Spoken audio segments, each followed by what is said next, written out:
All right, mic check. One Masters Podcast, host man, of course. I got two special guests across from me, man. I'm gonna start with my man Juanito. How you doing? You gonna buy Juanito today, or you gonna buy I Love You, Jace? I don't know what you're doing. You messing the brand up. Man, so. you the host, man. Oh, Juanito it is. You got me twice, and then I got my girl. I don't know. She got 5 names too. It's Honeybee. You know what I'm saying? She thinks she's not light skinned. She thinks she's dark skinned. I don't really know sometimes. So we doing that. It's Honeybee. Honeybee. But... There we go. How you doing? I'm doing good. Welcome back to the podcast. Matter of fact, Jesus Christ, it's been a long time. It has. The last time you was on the podcast, I wouldn't even film my own stuff. I think Slim had came and filmed it. Yeah. Because we missed the first one. I was a little pissed off. That was so good. That was a real good one too. I was doing audio only. We did it. That's why I don't do rappers now. I got so pissed at another rapper. I ain't gonna say his name. He ain't never show up. So I'm trying to get stuff ready because Slim's gonna come film that one. I ended up deleting the file of and you know, on Audacity you can't get it back. Oh, well. I said, that's that bullshit. That was a good episode too. Yeah, so I had to revamp it, bring it back, and we rocked it out. And it worked out because it was video instead of only audio. For sure. Yeah. We did 2 back to back. That was really good, and I ain't never did that before like that. So normally the other one's like shaky, but now the second one was a little good too. You know, you got to be good like that to be able to run Boy, it back. Here we go. Yeah, I really do my thing. For sure. But so the last time we spoke, it was me, Juan, and my guy Tyler. He came in. He's a twin, and his twin brother passed away. So we wanted to talk about mental health, and I think all of us have lost someone in the last 5 years that was very, very close to us. And I told him I wanted to make it like a series. I want to do another mental health episode. I was told to get a female. They said, you got to get a female on there. So I definitely want to thank you because I asked her literally an hour before I came to the studio. I said, hey, what you doing? You want to come through? I didn't think she was going to say yeah, but she did. So shout out to you. Hey. Clutch. Sorry. Nah, that's good. That's dope, man. So, and we spoke about some things in the past too. So it's centered around like I kind of want to center around like just working and like the way that it totals on your mental, like the workload or just things with working. It's a meme or I guess a post I'm gonna go off of, and I send it to you. We'll go off later on, but let me start with you because he has a song called "Fuck a 9 to 5." Okay. All right, I want to I would start love right to there. hear that one. Yes. If you all have headphones, I'll play it right now. But yeah, he goes on. It's on Apple Music, right? Yeah, Tell them it's about everywhere. It's I got it on the video on YouTube. You can find the music on Apple Music, Spotify, Tidal, all of that. All that. Yep, 9 to 5. I love you, Jace. But before we get into it, just actually tell us about the song and what it means. So basically, when people first hear it, like I have people that didn't heard it when it first came out, and they try to reference it and be like, "Oh yeah, you said fuck working, and you still working." It's not. That's not what I thought when I was writing the song or when I was making the song. It's basically like don't get comfortable with just working for other people because at any time, any moment, they can just replace you. So the center of the job was the center of the song is basically build your own, like get your own thing going, get more avenues of income, basically. Yeah. That's what I was trying to get across. So I did like that, and I like the song. You know what I'm saying? I played it a lot. I And hear it. of course, I was working my ass off at the time, so I'm like, I don't know about all that. 9 to 5 paying the bills, but I definitely understand because me knowing you, knowing your background, on your past, like So I do want to start with that. You've left jobs just for not anything but like racial. If it's a racial issue, he leaving. He don't care. He tried to start a rally, it didn't happen. Yeah. They left him. Yeah. He left on his own. It's not funny. I'm sorry. It's not funny. But I'm there. No, because when that gets into like corporate and like biz, that's a whole nother ball game. And it's crazy if you did have some people backed up and then they backed out. That's tough.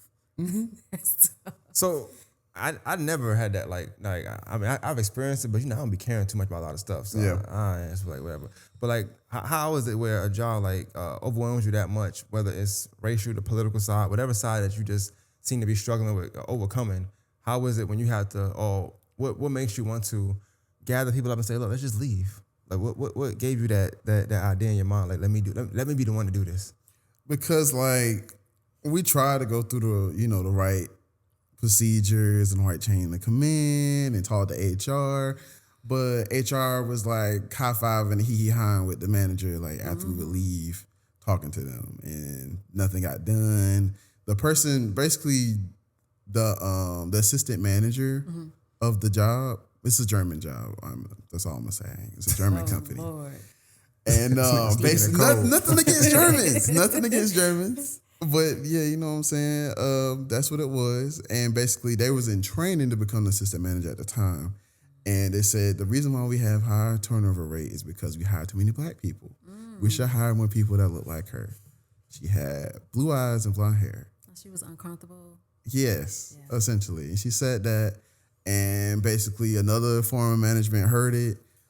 She basically was protesting her job. She didn't come back for a good minute till something got done. So I was like talking to other people, like, we can't just let this shit slide. You know what I'm saying? We got to take action. When the HR shit ain't work out. So I was like, okay, we gonna fucking quit. Let's do it.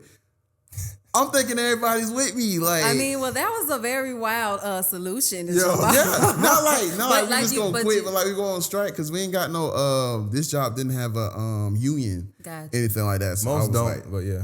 Yeah. Most don't, yeah. yeah. So I came from Kroger like before that, so we had a union. Like if some shit like that went down, they was down there like with the clipboards and shit. Like they didn't care. Like and we paid them too. I think that's part of it though. You came from a place where most of us don't come from places that have unions. So you came from a place of a unionized company. Yeah. So your mindset was strike. Yeah, No. tight. And, shit, then plan B was quit. And that's just not. But I'm Nigga like, said- if enough of us walk off the shift, like they'll definitely, you know what I'm saying, not do this shit. So I'm all ready to go. Like I got overwhelmed because not only did this person say these comments, but now they done got away with it. So they're not necessarily saying racist stuff over the mic. We used to have headsets, like a McDonald's or something would, Yeah. but this is a grocery store. Yeah, Damn, I just said something else. But yeah, it's a grocery store. I got you. And basically, she would just, the whole attitude changed, the language changed, the way she was talking to people was changing. So that particular day, and it happened to be for clearance, it was basically like 3 months after I lost my dad too. So I definitely wasn't with Yeah, the you shit. was already I was on already edge. yeah. So I basically pressed the red button on, we finna do this shit today. And niggas was like, hey, what you doing? And I was like, yeah, I'm finna go ahead and do it the plan. Like, you roll with me? It's like, hey, yeah, I got you. We thinking I'm bullshitting. No, I'm dead ass serious. Yeah.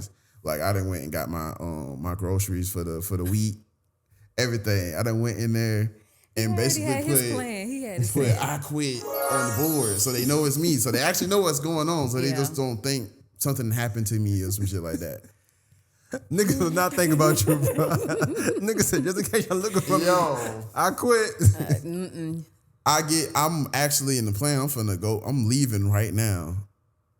One of the people was like, yo, what you doing? Like, you really finna do it? I was like, yeah, you rolling? Nah, I can't do it today, bro. Yeah, like, yeah. I got bills up. Nigga, you just said. They'll show thought their you color was- every time. And I was like, fuck it. I They didn't. gonna show their hand. I didn't make this decision now, so I'm gonna just roll with it.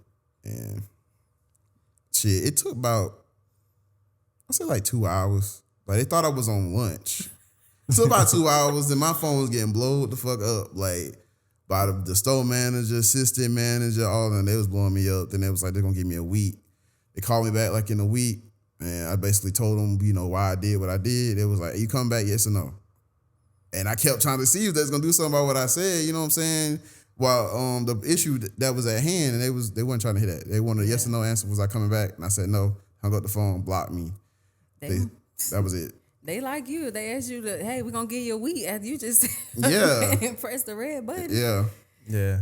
That definitely was one of those like, all right, well, he's gone. Let's Yeah, replace I this mean, guy. especially if Yeah. it took 2 hours for them to say, "Oh, he ain't back yet." So, but But- jobs will push you there. But from a mental health standpoint, they were like, what was like your breaking point? I know obviously the loss of your dad was a big factor because I'm pretty sure you was on edge for however long, even probably still to this day for the most part, you're on edge. But what about it? Like what specifically? Like, this is the last straw. Like if this don't happen, I'm not coming back. I don't care none of that. I can't remember like the exact words she said to me. Like if I could, I would definitely tell you. But she said something to me directly, like in front of everybody. Like I don't know what it was, but it just It triggers. it triggered. Yeah. And I was supposed to have been doing I'm supposed to have been baking cookies at this time. I'm gonna go ahead and tell you, them cookies did not get baked. Them shits was in the freezer. I mean, hey, if she pushed you there, what None do of you that shit was expect? done. None of that shit was done. I want to kind of kick it to you though. And you ain't got to necessarily say where or nothing like that. 'Cause I know yours is more. If she start talking about it, it's gonna be like, oh, this is the place. You know what I'm saying? But because it's more, it's not as common as a grocery store. You know what I'm saying? It's only a few of the places she gonna work at. You know, but in that field, I know we spoke about it briefly here and there.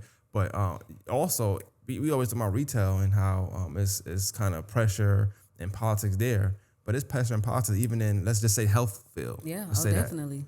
What's some things that you went through? Because even you, hell, like I said, last time you was on, you wasn't a mother yet. Oh, You was a young and we're young about to- tenderoni. You know what I'm saying? Yeah, I mean, well, I worked as a lab tech, so we was in the medical field. Well, I'm in the medical field. I still love it, but what I can say was, well, let's just say start back after we left from here, COVID happened, Yeah. and that's when I started my job, and that was just a complete shock from just being from out of school, coming straight into like a 9 to 5. And then going through a whole pandemic. Yeah. And then it's in a field that you are needed. So with that, it was just that turmoil enough was a lot of pressure. And then just like, Essential worker, whatever they called it, right? Bruh, Yeah. I was thinking that shit in my head. But And I'm the gonna thing talk. about They it- talking about we essential workers, nigga. This is real essential workers. and in my head, because I was probably working there. I started at the end of 19. And then COVID happened in March? We ended up going Yeah. to shut down in like a couple of months. So I'm like, we ain't essential. These just people who come donate blood and whatever. But we need it. It was really needed. And then, you know, I went down the whole objective because it was really needed. It helped people and stuff like that. But what went on behind the scenes of like the mental health of the workers and constantly working, even those in the hospitals, I feel for the nurses, all of that, because it was completely a lot. And it wasn't like that was just something that we could just leave from, and because we didn't know what was coming. You know, of course, being a retailer, they say essential workers. I just think retail is a little funny because they do a lot of stuff just to kind of make you like feel like you're important. You know, the stuff she's talking about is really important for real. Like Yeah. I don't need to sell fertilizer. You know, it's not like I need to do it. I didn't get that you know? shit at all. You gotta draw blood. You gotta test this blood out. Like everybody can't do that. Yeah, this was actually going to people who were literally dying in the hospitals. That's another thing. Like even seeing that, like y'all did a lot because even I mean coworkers that might catch it and pass away. Yeah. Coworkers that pass away. You know, the pressure of the health department or health field to do health things, and really it was new to everybody. Yeah. That time frame y'all got. So now even though it's always, I'm pretty sure it's important to be punctual and it's important to like have your gloves on, do anything the right way. But now it's like at a rapid pace. Oh, People yeah. really need this stuff. It was getting real. At first, it started off slow, and then after a while, when people started figuring out, oh, we can get tested, we can test our blood, and it'll let us know if we have COVID or anything.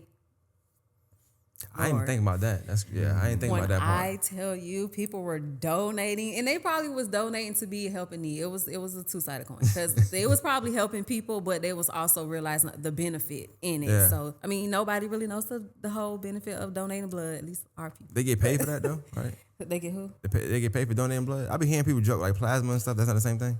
You can get paid for your plasma. Where it was like strictly a donation center, so it wasn't like they were. You get like rewards, so you get like a Gift gift cards and card, shit, yeah. yeah. But you're not finna get flat out paid, It's online gift cards at that. yeah. Why you mad about that?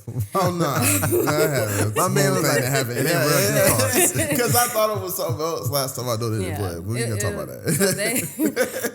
So, so the benefit for like just donating was like, oh, you get a gift card here and there, or you get so many points and you can cash out, like a whole reward system. Yeah. And that ain't gonna really But kind of. but essentially, some people were doing this. They were coming donating blood and like, do I got it? Type shit. Yeah. Okay. Yeah. That's Oh man, That's funny. Like I don't want to go to urgent care because the line because the urgent care was ridiculous too. That was like Right, a difficult right. time. I interviewed somebody that worked urgent care and they were saying like, you come in the morning, it's lines to the other side of the street. I'm still They were closing traumatized. down certain urgent cares because like they like this urgent care need a break today, so they would close down certain urgent care because you would be working like 8 to 8 pretty much.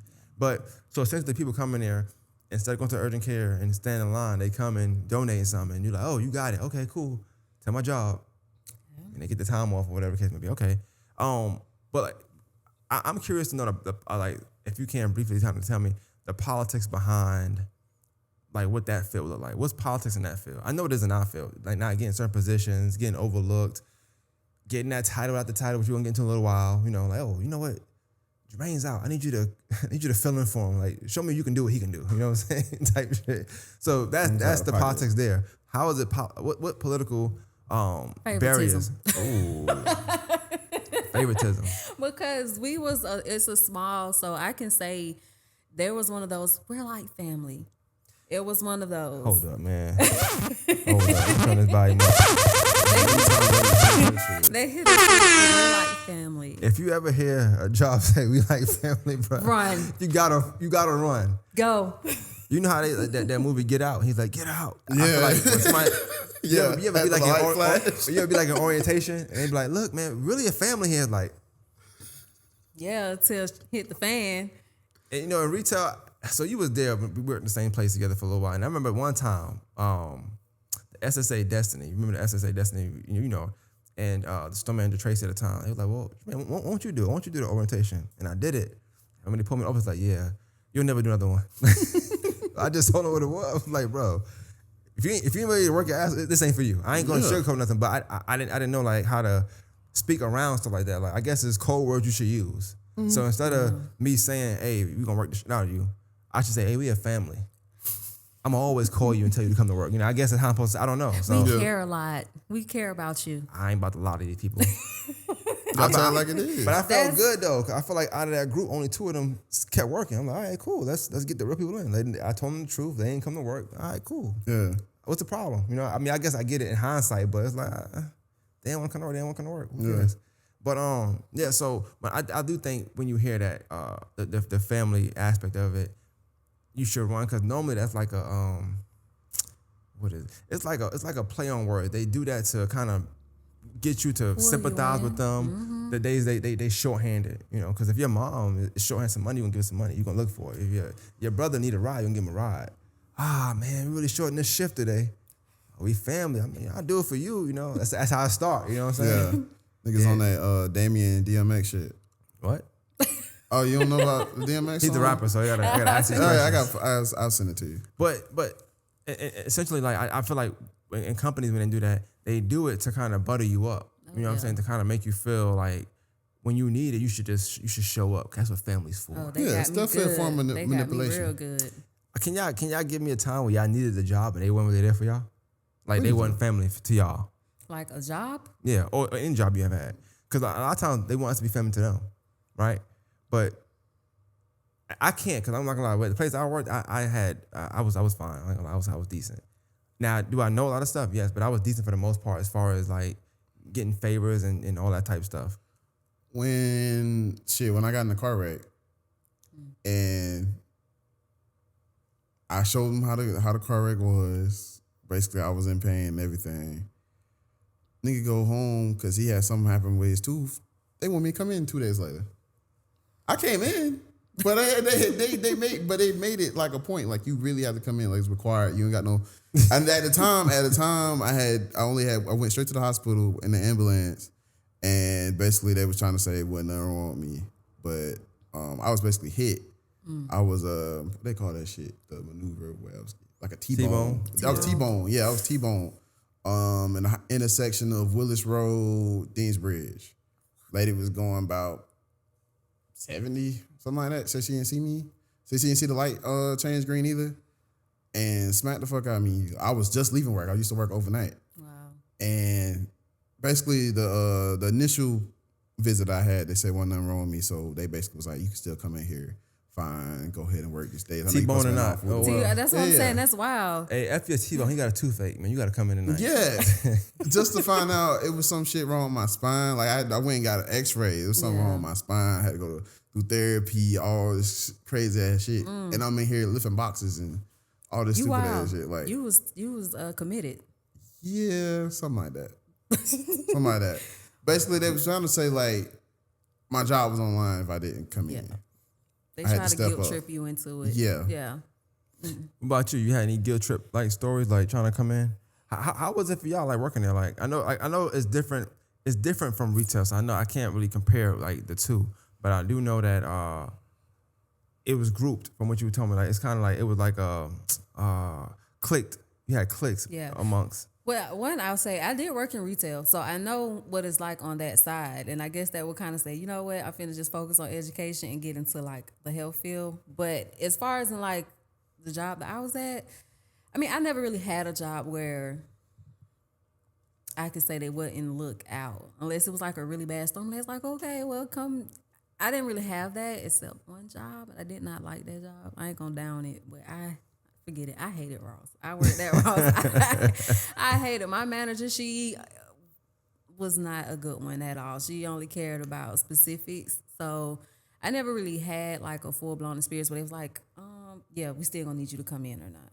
Well, that's a good point you make. 'Cause I didn't even think about that. 'Cause I'm gonna get into the picture in a little while, but management, like how can that affect like a person's mental health when it comes to work wise? Because you got different managing styles. You got different managers. They got different approaches. They approach different people different ways. You see things from afar that they don't think you see sometimes. So they coming at you one way, but they coming down the person down over there a little different. Like, damn, you so soft with that person. What the fuck going on? Like, I'm a piece of shit, you know? So, like, tell me y'all opinion on, like, management styles and how that ever, if ever, affected your mental health or, like, just your way of thinking when you come into this job and preparing to come to work every day. Well, my reason, man, she was considered non-confrontational. So she was real skeptical of how she approached problems or maybe certain people. And so when you say certain people, I'm just curious. You mean like color or like gender? Pretty versus ugly? I don't know. I'm trying to categorize this. Yeah. Well, so let's go with I would say color, and I wouldn't say necessarily favoritism, but that's who she was closer to because she's been there longer than me. So they were more on a friend worker kind Seniority. of basis. Yeah. There we Gotcha. go. Thank you. Thank you. So she had, and the girl, she really did feel like she was at another level because she was being here. And that was kind of like how the job was set up. The longer you been here, the more benefits you get, or, you know, more of the benefits period. But you know, From that whole range. But when she say that, you know, I start thinking because technically speaking, you're on the same level though. Even though she just been there longer than you. Yeah. They do the same Definitely. thing. She's not your manager. You're not her manager, she right? couldn't stand me She can't give you orders, right? Pissed her But off. but I can see that being a problem for somebody like you, who like, nigga, you're not my boss, bro. Like, stop acting like you over me. Because that's what they do. They snub their nose. The way they act around you, they feel like they untouchable. Yeah. But yet, because you knew, I guess you're supposed to feel like you the do girl, or you know, you the freshman, gotta get the bags for the team or something like that. You know what I'm saying? So I can see that can weigh on you too, because then you trying to hold back, like you don't want to spaz. You got a good job, they're paying the bills. You know, you like I'm trying to get my and go home, but you come to work, motherfuckers bothering you. Like, look, y'all don't really know me like that. I'm trying to be chill For sure. She definitely was the root of a lot of the situations. But I would say in that particular situation or situations, it was a lot of sideline conversations that should have been held amongst all of us versus just us two talking. Yeah. And we're leaving him out. But that's some critical information that person needs to know. But because y'all he and ha-ha, we're leaving out some important factors because that person has to do the work just as much too. Yeah.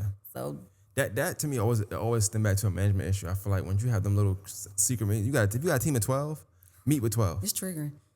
Meeting with 3 is like you actually like you're pushing that narrative of like y'all three gonna be together, y'all three gonna be together, y'all three gonna be together. So it created a divide, and you help that along instead of hurting that. You know, you help that instead of killing that rather. What about you? You got any issue like that? Where like, Yeah, definitely. Cause like it was it was a transition. Like from working with you and like having you run the team, like seeing how you well balanced. Like you wasn't just clap that all. for me, man. It just wasn't like all like being an asshole or not even being just an asshole, but you know what I'm saying, getting people to do their job and being hard down and being in the manager role. You also could like relate.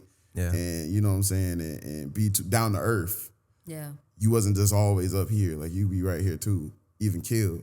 So it was like a perfect balance for me. But then like, not to say no names or getting any drama or anything, but I did experience more so what you had going on too, like with the clicks and people being right there close to the manager, and that being a total different experience than what I was used to. Right.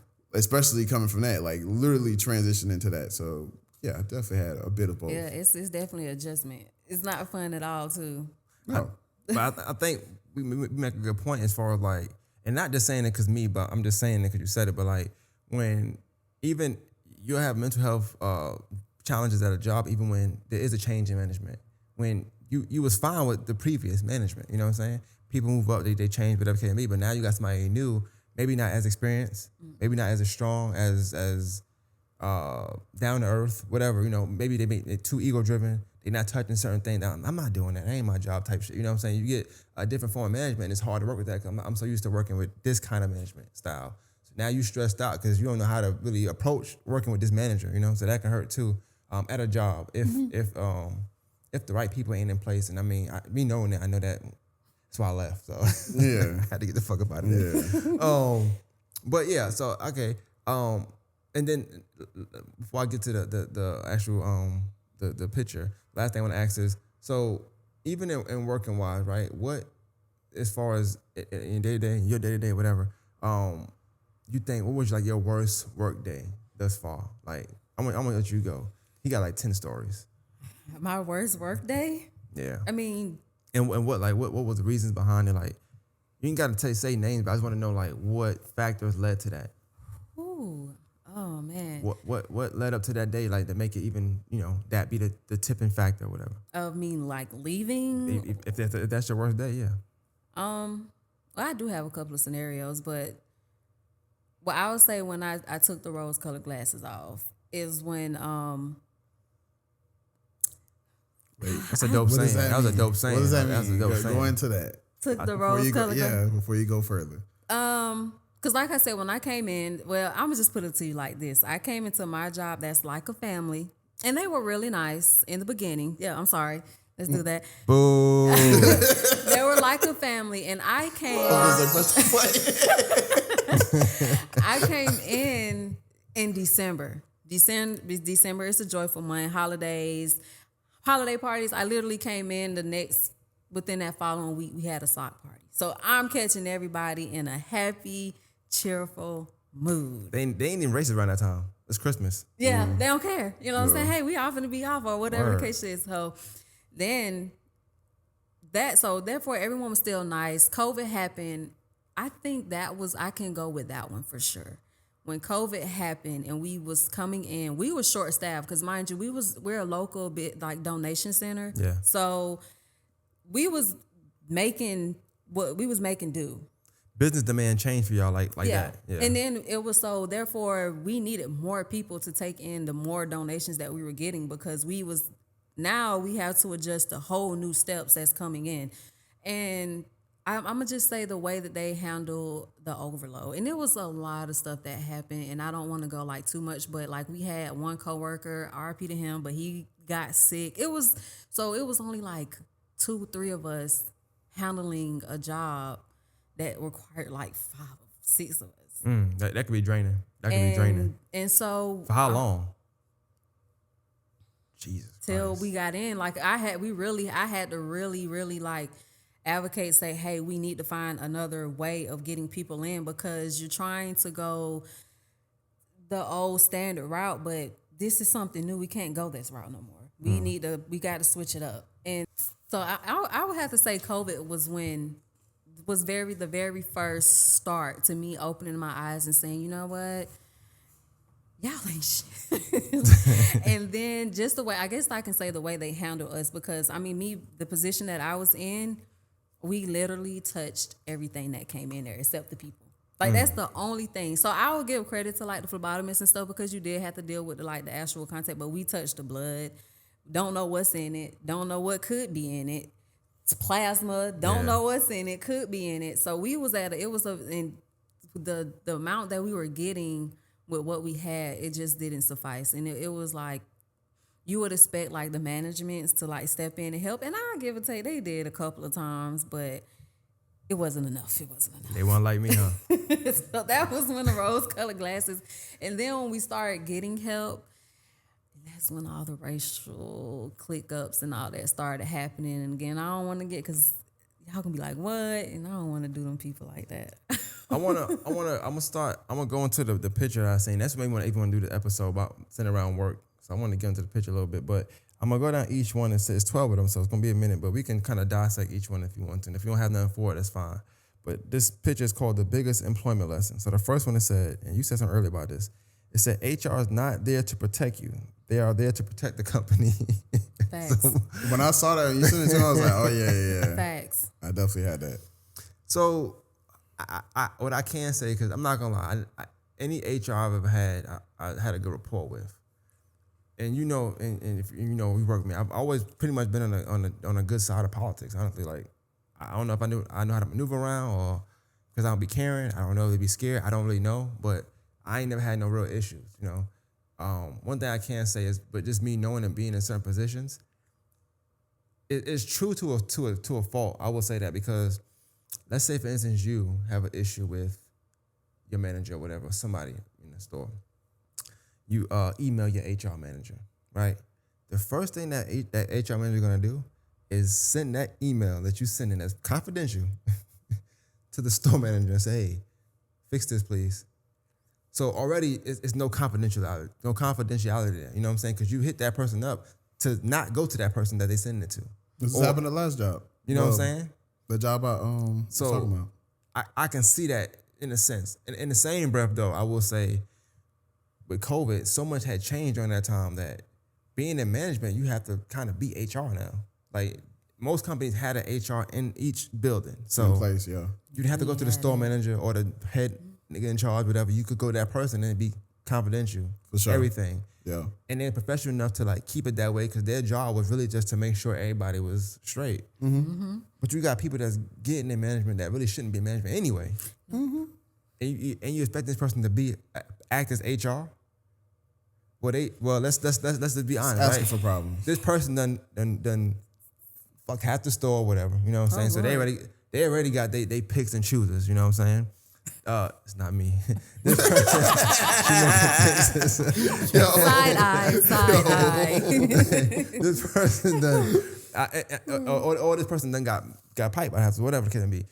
This person got friends that they like, so they not gonna punish. They're not gonna write up. They're not gonna do certain things, so they're gonna overlook. So even if you do it to that person, ain't nothing gonna happen. You already know. So you hit HR for that reason.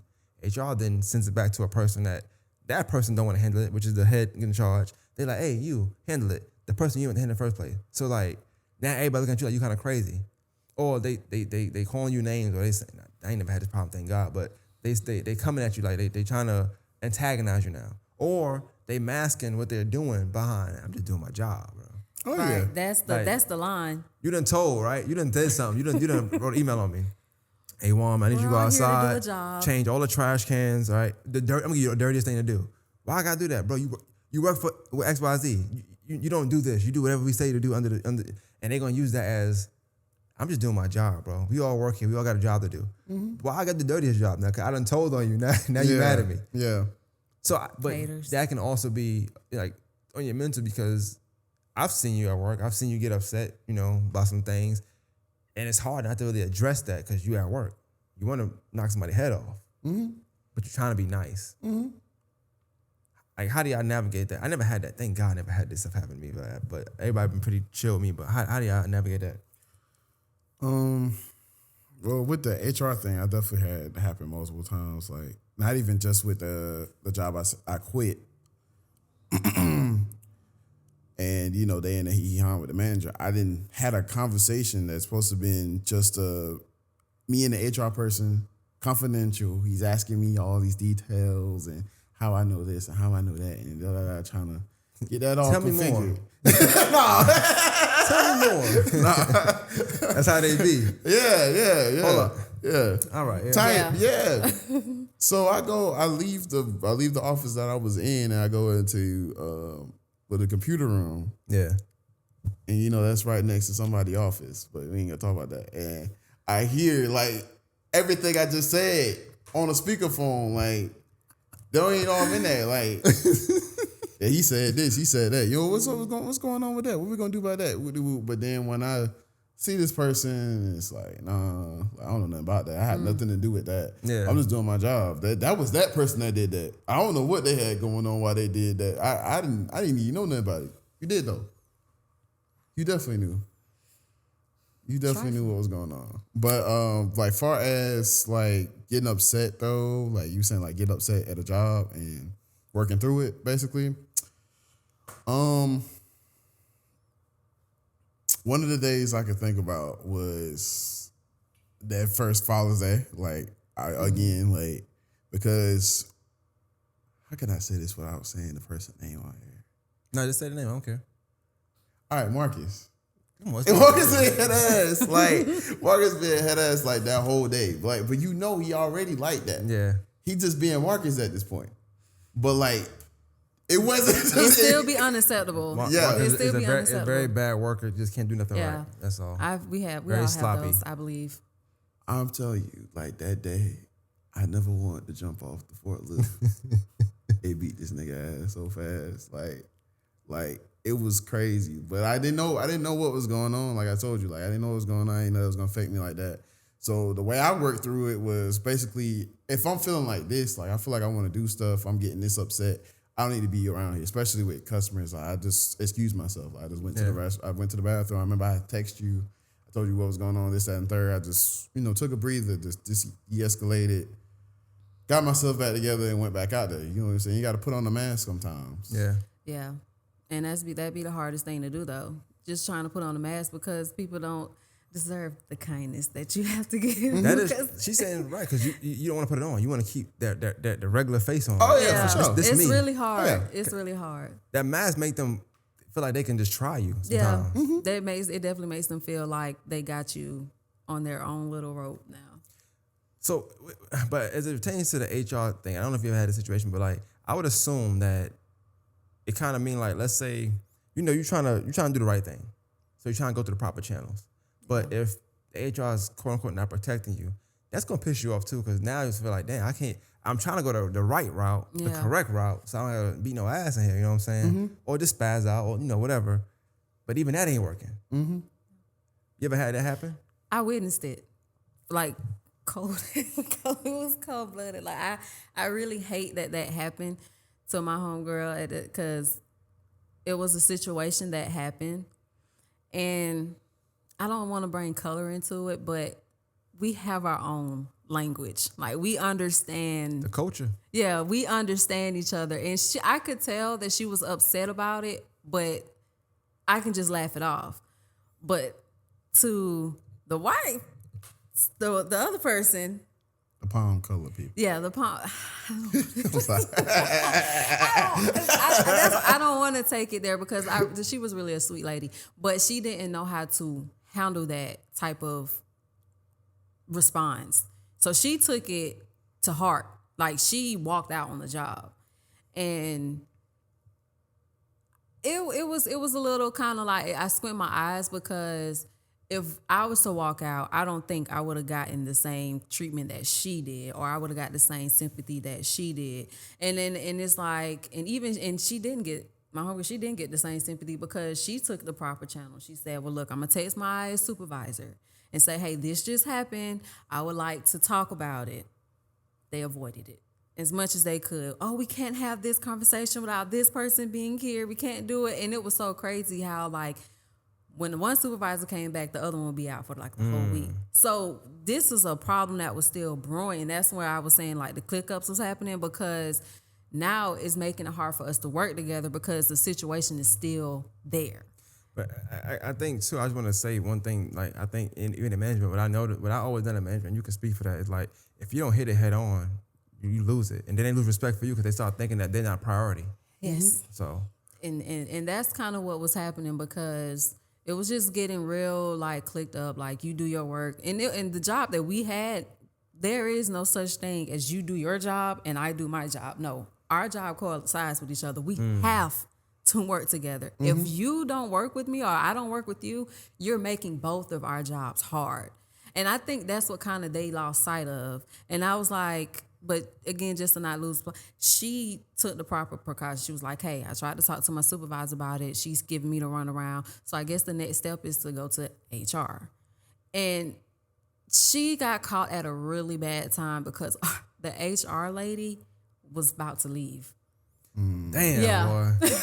It was so Ain't nothing bad. worse than bad timing with your job. Like niggas And going on we had it- vacation or yeah. they just busy. Yeah, Another no. store. It's just it's a lot. She was leaving. And so she had ended up even just putting up a complaint necessarily about the supervisor and just the way that she was handling it. And like again, she left, and the person that decided to step in until it was officially until she had the official title, I guess their only thing was, well, let's just let you go. Because I mean, according to like the policies, if you not been here within a certain amount of time, we can just let you go for no reason at all. And she unfortunately was in that window. I'm curious because you said this. I'm just asking. You was like how if you would have done what she did, you wouldn't have got the same treatment. Like expound on that. Like why you feel that way? What was so different about y'all two? Was she dark skinned? Who? The girl. Well, it was a white lady that walked out on the job. It was an older white lady. She walked out on us. The girl who made the white lady feel uncomfortable, she was black. But I'm saying was she dark skinned? Just yes, answer the she question. was. Thank you. That's all I want. But that shouldn't matter. That's all I wanted to know, man. That's all I wanted to know. But and I feel like she was I just hate the stereotypes that they place on black women. I'm just gonna say it out there. Talk about it. Yeah, because the girl, I don't know. she was I never heard of any. taller. And Tell me it's about just it's just I guess the Mad black woman, angry black woman. Y'all too aggressive. that's Attitude problem? that's what they Can't try tell to you put what on to us. do? Because I mean, she was the one that had her. She changed her hairstyles. You know, it wasn't like the wild colors, pink and red and all of that. Like, well, I ain't gonna say pink, I mean red, but like orange. She didn't do all of that, but she did change her hairstyle.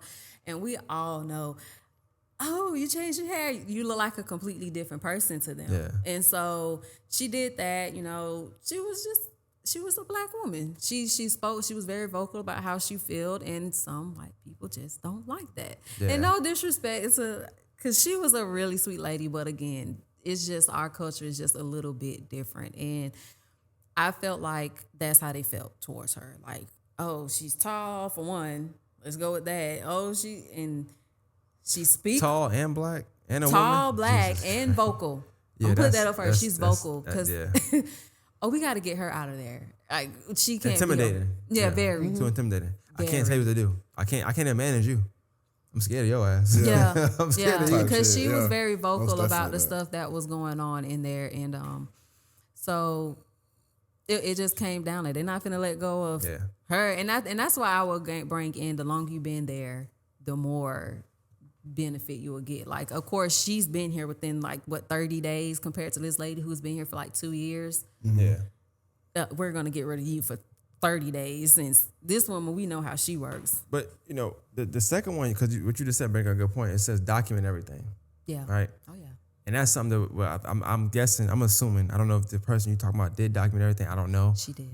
But it didn't work, I guess. But Don't. I'm not being funny. I'm just, like, what she did, email? Was she writing down paper? Like, I guess you gotta do it the right way now. She did emails. She did a whole grievance. But how I need to see the tone. See, me being management, I'm not gonna lie, I gotta see the tone of emails because sometimes the emails don't really be as Well, this respectful is as they what should be. I could pull up. Well, I could pull it up, but I have to do too much. Got the receipts. Yeah, I can pull it up. Like she's sending, telling me, oh, this is what I sent to her. Like, do you agree with it and stuff like that? And I would be the one to just be. I play devil's advocate from time to time if it's wrong. And so, because I know how they are. So, but long story short, she was very professional in those things. She didn't even tell about the situation that happened at hand. She was just like, hey, something happened. I just think we should all just have a meeting and talk about it. Versus what the other lady did. She was just told the situation, and I feel like the manager who was already intimidated yeah.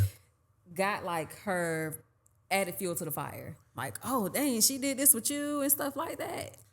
And it wasn't even that. I feel like though the document everything piece, I definitely get it, depending on the situation, of course. But I feel like that could play against you sometimes. Because if you tell me this person, we just give an example of that person.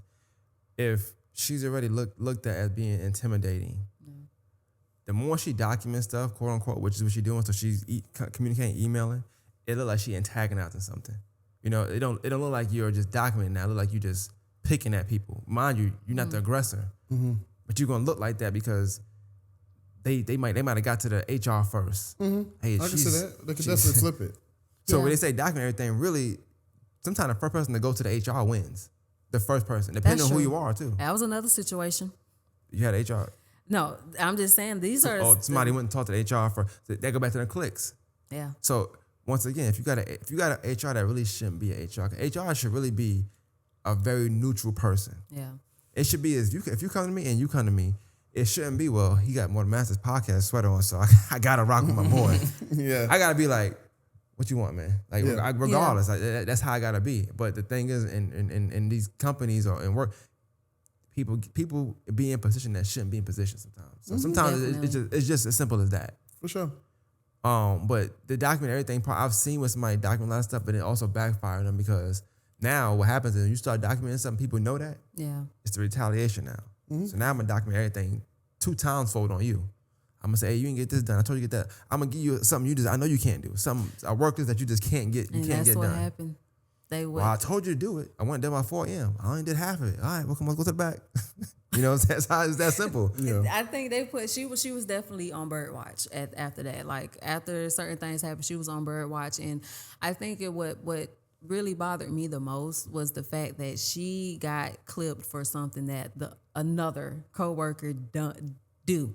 I ain't gonna say done did. That's what she do. Well, yeah. and that's why I was like favoritism went into that one because she took the necessary steps. She did what she was supposed to do, and it didn't work in her favor. And I hate that. And that's when I was like, yeah, my time the hourglass has flipped. Once that little grain, I'm gone. Before I get into the next one, I think that is a dope thing to talk about though. Like it is, I feel like in when you're working, regardless just in the workforce at all, the best thing to do is like kind of live vicariously through people sometimes. So like allow people ahead of you, around you, make mistakes, so you see what you shouldn't do. You know, like really, you gotta really view the scope the scene. You know what I'm saying? But if you're not in those spaces, you still ain't gonna know. Somebody can get fired for whatever the case may be. You don't know why they got fired for. People get fired just for being with this clique. I'm trying to get that whole clique going. So you did something, now you next. But you gotta know that. So you know, okay, well, if I am clicking up with this person, I can't let them know that. You gotta mask certain things. You gotta be able to spot, you know, what to do and not to do. Ain't no different than navigating outside in the streets, whatever. So I think that's one of the things I think always help. Me at least, but in companies, just knowing who to be around, who not to be around. I know when to move, when not to move. You know, and I think if you capture that early on, like when you're in your employment, you be all right. But I think sometimes we look at it and it's to a fault too, because we be around people that we know are problematic sometimes too. So like if somebody seems intimidating, like not to me per se, but to somebody else, I probably ain't gonna hang around them, bro. I just ain't gonna do it. True. Because they'll just group you out for no reason. Yeah. You know what I'm saying? So even with you, like, let's say where we worked at, whatever, it was good for you to get grouped with me because they like me. Mm-hmm. You know what I'm saying? It was fine. Oh, that's Jermaine's guy. That's one. He's good. Yeah, he'll know to do it. And then until you're not there. And you know what I'm saying? Now who they grouping you with? You know what I'm saying? Yeah. Now it's like, I don't know what's going on with them. You know what I'm saying? Yeah. So shit change sometimes depending on who you're around. Mm-hmm. Oh, yeah. Most definitely. So- What happened. To me, that's just important to know. But I wanted the next one. It said, this is your favorite thing here. Food is not a reward for hard work. Pizza party, y'all. Pizza party. We got it. Yeah. Y'all just made us $30,000 more than we did last week. You know what y'all getting? Pizza party. Yep. Yep. Get the Line P it card. up. We're gonna spend $150. Yep. You know where we going? Little Caesars. Oh, we got Papa John's. Oh no. A little fancy. I ain't Sometimes, gonna lie. yeah, Papa yeah. John. I ain't gonna lie. That's Really? Yeah. I love Papa John's. We ain't gonna do that Papa John slender right now. I know they said the N word, Well, but they come sure on now, lined them chill. up.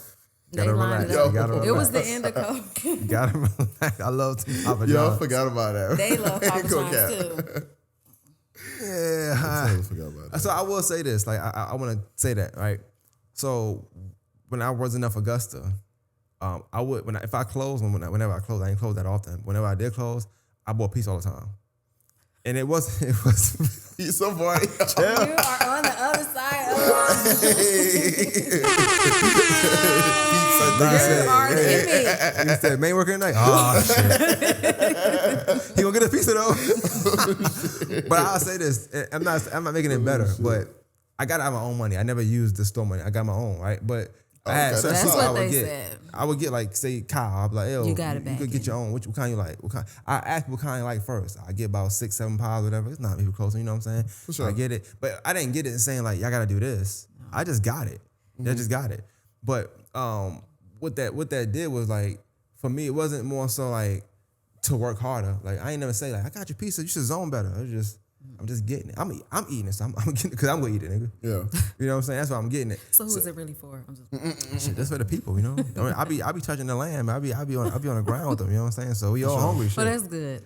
But sure. but I say it to say because some people have that mindset though. So they'll come and be like, nigga, you know, piece from your ass, nigga. You just wanted me to do some work. You know what I'm saying? So you do got to fight that a lot. But it wasn't never like I got it because we hit a milestone or I just got it because I'm here tonight. Yeah. Now I can get it for myself. I'm gonna get I pizza ain't gonna lie, I done regardless. did this shit too. I was Well, doing you know, I was working overnight. yeah, you know, but you work me. I get whatever. For sure. Wings, I don't care. A-Town, we going whatever we gotta get. I don't A- This A-Town. nigga sent us like That's $20 just down the a street. pop like before, like yeah, just randomly. you gotta look out for everybody. Yeah. Bro. I can't say the same for my supervisor. She did it. Gotta get you up. You gotta get your Jermaine supervisor, man. Clap it up for me, man. One time.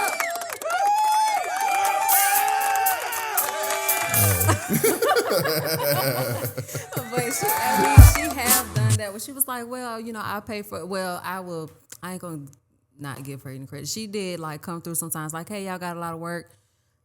I'll order something or y'all pick it up. But it was still pizza. She just left it with her favorite worker. But you know, the thing about pizza is quick. Before I got management, let me say this. Before I got management, because maybe I gotta stop from a management point of view. Before I got management, I did hate when they got food. Because whenever they got food, they work the shit out you for one. And two, they expect you not to take a break. They like, yeah, we can get quick something to grab. I don't want that, nigga. I'm getting my own food. I never, well, you ain't know me then, but I never got, like, they had like Subway or, I'm going to A-Town, I'm going to China. I'm going to get my own food. I'm taking a 60-minute, 80-minute lunch break. 2 hours. I'm telling you right now. I don't want the food. already know. Keep it. I don't want it. I want the break. You know, the food it's really an ultimatum. Like, you want to get this food or you want to take I'm taking my break every time. For sure. I ain't never been that down bad. And if I was down bad, yeah. Yeah. But no, I ain't had that problem. So, but they do that for that reason. So I do think that's when they say employment lessons. I do think that like when you see we said like family is a red flag, food is a red flag. Something Most wrong. definitely. Something wrong. Yeah. Niggas not feeding the whole store on a random day for no reason. What's the catch, bro? Like, come on, like just Shit, tell me. the reason I used to do it, I'd be like a random reward. Like I wouldn't even tell them like, hey yo, you know what I'm saying? Y'all did this, that, and third. I'm gonna get y'all some pizza. I'll just see like the amount of effort they put in and be like, you know what? Fuck it. They ain't even gotta pay for, you know what I'm saying? Pay for their own food and shit. I'll just go ahead and give them something. Like I I used to get Domino's working overnight. I get cool. Domino's pizza. Shit, when I was at Kroger, I used to get like the chicken, like the chicken, like that had like popcorn chicken and shit. You was putting meals. I used to do that, or get like cupcakes and cookies and shit. Like, yeah, I can get that. Well, so yeah. We got that from time to time. I will say this because we talk mental health, and I think when you think about the job too. So I know we joke about it, like, oh, get pizza, but also I think of the people that's working that just can't get, they don't got no money, they ain't getting no food. Because there was sometimes people that come in there, they get an ass a pizza. I'm like, all right now. We definitely had people gotta taking home relax, bro, boxes. Oh yeah, for sure. but that what it always did for me, it wasn't more so like I didn't know tell them like stop. But it made me cognizant like, okay, maybe they going through something. You know, maybe they ain't all the way right. You know, maybe they got like financial hardships, and maybe they're living with some living rate. It's like it's a bunch of stuff I think about when I see that. Mm-hmm. So even though it looked like a tactic to make you do more work, you really get to know your associates around that kind of time. Mm-hmm. Oh, you know what I'm saying? And I just wanted to say, because in our situation, we learned the difference between like first shift and second shift. Oh boy, I was the second shift worker, leftovers and cold food. You know what, man? Don't even feed me. I will figure, like you say, if I rather take the food out of the break, I'll take the break. I don't a break want it. every time. Because at this point, they would leave us nothing, scraps sometimes. And eventually they got around. It was like, hey, well, people that's coming from off of the drives or second shift, we'll give y'all own fresh set. So I was like, okay, that's an upside because y'all ain't finna be leaving us no cold pizza now. So if they didn't peek through and shit like that. Yeah, Niggas done yeah. picked it up, And put it back or down. even picked it up or took it. Or didn't wash their hand because they don't wash their hand. I mean, No, sorry. no, I ain't we gonna do it. don't I ain't get gonna us do in it. I there. ain't gonna do it. I ain't gonna do it. My bad. The potluck, Hey, they all left of you the that affects your potluck dish mental nobody health. else ate. Don't know Potluck what you is can just like trust. everybody Potluck dish ass nobody scratching ate. it. That's for Yeah. this. I don't want that. It's a bunch of ass The scratching. and touching aluminum foil pieces. that ain't on it, it's a Cats. fly that came off of it. Said Like, cats, hell yeah, cat hairs and shit. oh, Sorry, don't traumatize me. Nah, That's mental lies. health, man. That stuff is real traumatizing. Kibbles and because- bits. So the fifth one says, What is the fifth Friskies? one, it says use them sick vacation time PTO. Can I tell you a story about a guy who took a 2-week vacation?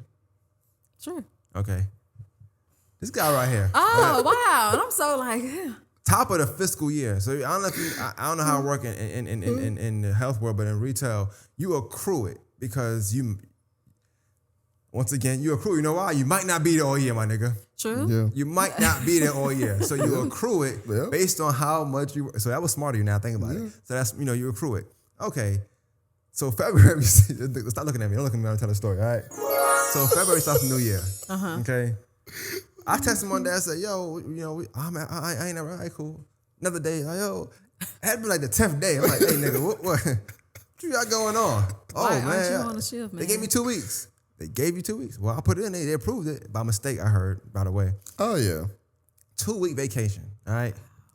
But he didn't stay with the company that much longer. That probably was the final straw. I think about it. It definitely They was was. on your ass then. It was a retaliation tactic. Definitely. I Oh, think. they gonna get you back. You got some on your shirt too. But they didn't like to me, it wasn't your fault, right? But regardless of that, so I say take it because this is the thing for me, on the flip side of what you did. I've had years where I worked at the company, same company, where I didn't take vacation at all. Like I didn't take it. You get it cashed out, of course. But then that time me and you worked overnight one time or something like that, like I was on vacation. Now I'm getting that money still, so still getting money, but I'm also getting extra money for going to work. So it's just a money thing for me. But at the same time, when something go down, like say I'm not the company no more, so if something do go down, like you can't be like, well, look, check my file, for 8 years I didn't work, that shit don't matter, nigga. Yeah, That shit it like, doesn't. yeah. It doesn't. I understand, but no. Yeah. So I would definitely tell somebody like that. That is something I would say, take it. I had a guy tell me where I work at now, because I was going to take a day off. I was going to go half a day. He was like, nah, just take the whole time. I'm like, but he said something. He was like, well, shit, take yours because I'm going to take mine. Like, I don't care what you got going on. I don't care what kind of size truck you got. I don't care what's going on. I'm taking it. Yeah. And I said, damn, I should have been had that perspective. But at least for us in our culture, we always taught to work harder. 2 times harder to get where they going type shit. So 2 times harder to me is like I gotta be here. I gotta do this. I'm doing it for the store. You know what I'm saying? For what? This shit ain't it don't come back. All the time.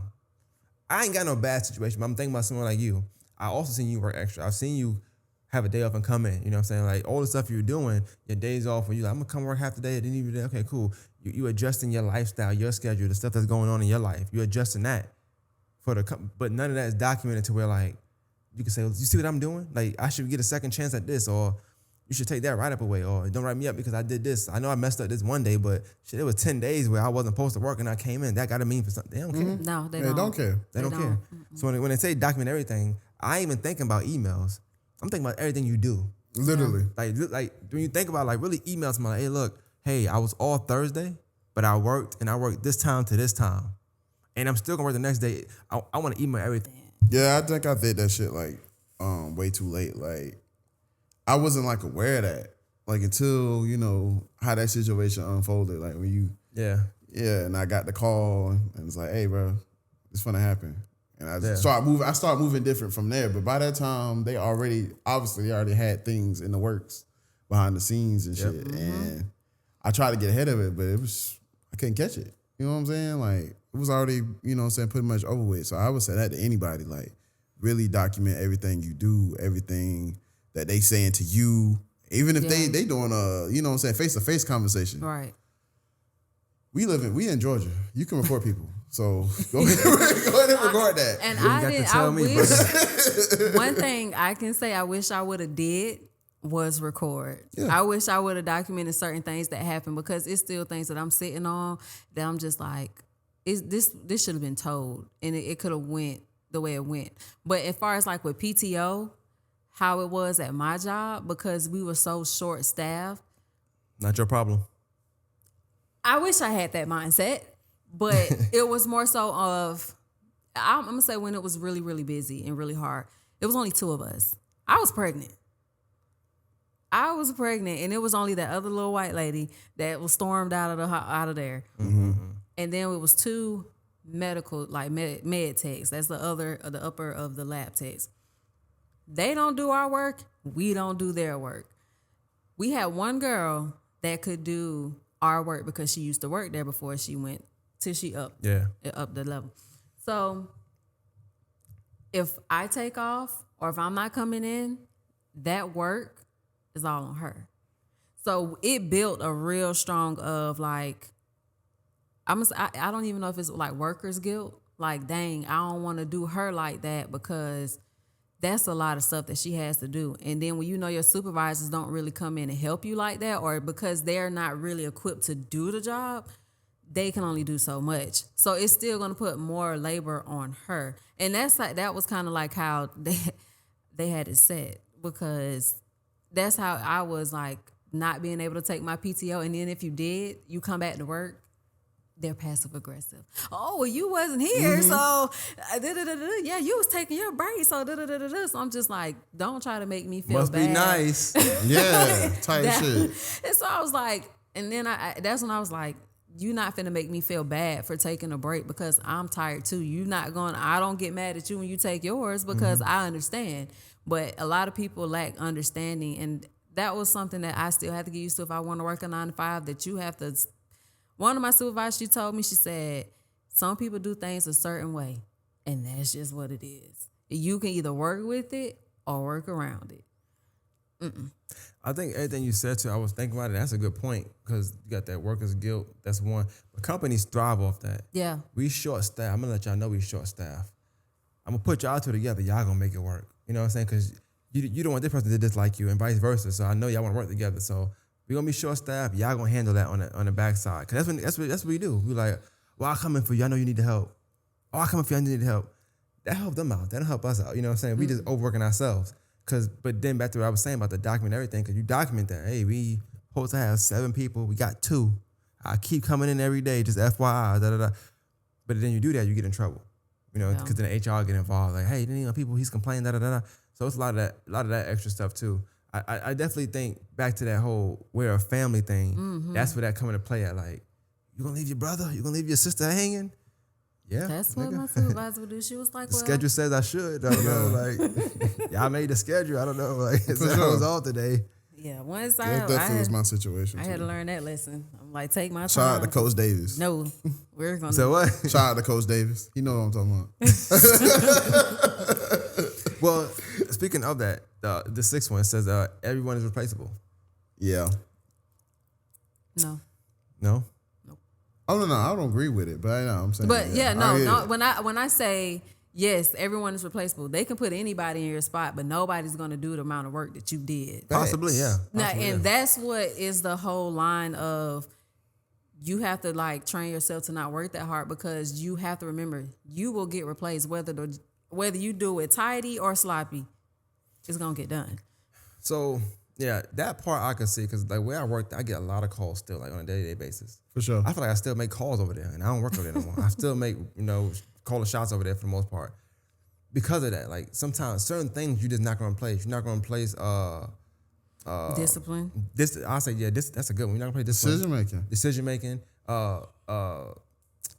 Courage. Everybody not courageous. All of that. Yeah, so some people are scared to have them kind of conversations one-on-one with somebody else. You can't duplicate that in a way that me or you might have done it. You know what I'm saying? Mm-hmm. If you can connect with the people, especially the younger crowd, the younger or the black women that got the attitude problem, but I might not get that from them. they gonna do it. They gonna do it. Man, say man is cool. You know, Yeah. the approach is fine. So it's certain things you're not gonna be able to get back. You can put a body in there, 2 legs, 2 arms, and a heartbeat. That's fine. But they ain't the same person. You ain't getting the same results. So yeah, you're replaceable in the sense of I can give someone your salary. I can give someone your hourly pay or whatever. I can give someone that, but they're not gonna do what you're gonna do. That's when I had to leave. I think that's more of a company thing they should look into more too. Oh, yeah. But I think the idea is to make you feel like I can get somebody to do what you can do. Sometimes you got to make them stand on it. Yeah, for real. Because The only downside of it is like when you're working for machines for the most part, they'll just find a way to mask that they couldn't replace you. You know, they'll find a way to mask that, you know, put another manager there somewhere, throw 7 people in there. Sometimes you got to replace. I think even when I left where we worked at, like, I remember them telling me the garden center was just horrible for a long time. They had like 3-4 people out there, like managers. I'm like, man, I've heard, and no disrespect to the person, you know, I don't talk to them like that, but, you know, somebody I was really cool with ran that side of the building. They said they had the whole store out there sometimes. I never got help when I was over there. We never had help being out there. Oh, yeah. You know? That happened. Yeah. But then I heard they got every manager out there, even Yeah. salary members manager. I'm like, yeah, never got that. Niggas didn't come and check on us. We might have been dead out there, motherfucker. You know what I'm saying? COVID and all. 50 people rule and all. Nobody coming out there at all. Yeah, that's definitely what happened. Jermaine out there, we good. So I said this, and I used to hate that. They used to kind of compare me and people. I'm like, they're not the same as me. Trust me. And no disrespect, because they was my people. You know, I'm cool with them, but I'm like, we're not the same, bro. I'm They're not telling like you. us. you said the not stand like on us. my I'm man. trying to tell you. I mean, I definitely see it from. I try to do that every now and then, you know. I see that from both standpoints. Like, I get what we saying. Like, I done had jobs where I done left and made them stand on it. They saying that they can replace me, and they going through hell. I walk up in there. I'm just, hey y'all, what's going on? Yeah, Saying, yeah. what's up? I What's did. up, boy? Same. Hey, you trying to come back? No, I'm not. I'm good. I'm good. But I didn't had it from that standpoint. I didn't had it from you as a person not replaceable. Like I didn't have people keep coming into jobs. Like okay, I can kind of say it without saying the name because I don't want to. That was crazy. Yeah. Crazy moment. But one of the jobs that I worked at, we had a employee who she was around the same age as me, but she wound up being like in a higher management position. And for some reason, what was the reason? Let me think of it before I say that. Oh, her parents had insurance. So she didn't get any insurance or nothing like that. She just kept coming to work. She kept looking like paler and paler, like something was going on with her. And people was telling her, hey, man, you need to chill out. You need to go home. They're like, nah, we need people. We short. Yeah. What do I got to keep coming in? And then wound up in the hospital. Had, what was it? Pneumonia? I can't think. Yeah, wound up had Probably pneumonia. we're getting pale. Heart stopped. They tried to revive her like 2 times. They was kind of successful at first, like getting her back. Then she wound up going in a coma and then passed. Day she passed, mind you, niggas got a tally marker how many days she been in the hospital, how many days she you know what I'm saying, she's making it and shit. Niggas is in there talking about, oh yeah, who gonna replace her spot? Who gonna go up? She ain't even dead a week yet. Niggas got the niggas ain't do that. Management put where they was gonna have like a funeral at and this, that, and the third on the board. But somehow most of us all gotta be in the fucking job. So really, realistically, the way the schedule was set up, we would have had like probably an hour gap to really go. That's I can believe that. Next day after the funeral, all that shit was right off the board. They had somebody in there interviewing for that next position. They was in there about like probably the next week or 2. Nobody talked about her again, besides people that was actually cool with her. That made me think because I had a coworker that passed and he had ended up getting cancer. He had like a stomach cancer or something. And me and him, we was around the same age and everything. And this was around COVID. Mind you, where we was at, we didn't need a lot of workers because it was just, we was local. We had enough people to handle what was coming in. So COVID happened. He's gone. Work picked up. So we had to get someone in. They're like, oh, well, we have to wait for, we're going to see what he's going to, lady, he has cancer. he's not coming back. Yeah, You need to start now. Well, we have to do according to, the policy. We got to wait till they 3 months, all of that. Ma'am, he's not coming back. Yeah. But I understand that it was probably different on their side or whatever like that. But even then, it was like they were already, once they realized like, okay, he's not coming back, let's start looking now. And he ended up passing because they thought he was going to come back. No, that was the thing. They was like, we're going to see if well, his name's Colin, rest in peace, Colin. We're going to see if he's going to come back. He has cancer.